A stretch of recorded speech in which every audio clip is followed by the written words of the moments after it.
Здравствуйте! Камыстинская районная библиотека представляет вашему вниманию экскурс в историю «Путешествие в мир шелкового пути».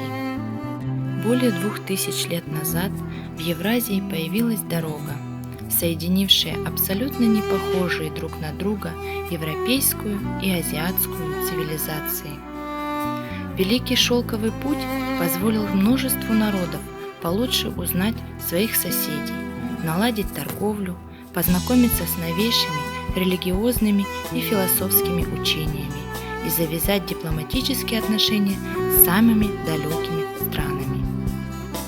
Происхождение названия «Великий шелковый путь» возникло в европейской историографии в XIX веке. Такое название не случайно. Шелк был одной из главных драгоценностей, которую восточные купцы перевозили в Европу. Великий шелковый путь был целой сетью сходящихся и расходящихся дорог, пролегающих между Европой и Азией. В общей сложности дорога проходила по десяткам разных стран. За счет функционирования Великого шелкового пути произошел расцвет множества городов. Люди, решавшиеся отправиться по Великому шелковому пути, как правило, обладали особым складом характера. Особенности местного климата и природы требовали от путешественника немалых выносливости и смелости.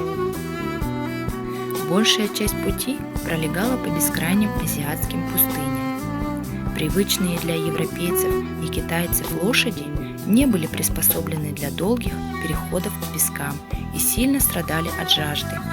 Поэтому неизменными спутниками странников были двугорбые верблюды, которые легко переносили жару и недостаток влаги.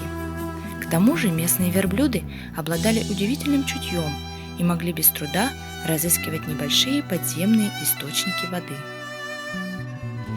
Часто над пустынями поднимались песчаные бури, грозящие гибелью всему живому. Сильный ветер часто изменял положение барханов и полностью заносил большие участки дороги.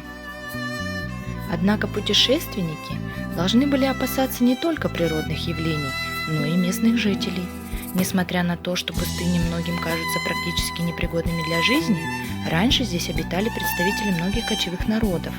Выросшие в столь суровых условиях, эти люди выживали главным образом за счет войны, работорговли и разбоя. Поэтому отправляться по Великому шелковому пути с богатыми товарами, но без сильной охраны, было настоящим самоубийством. Благодаря этой артерии получили развитие дипломатические отношения между европейскими и азиатскими странами.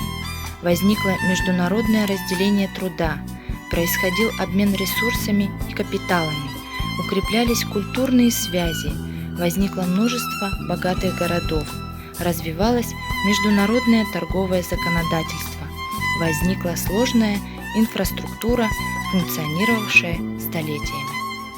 Спасибо за внимание.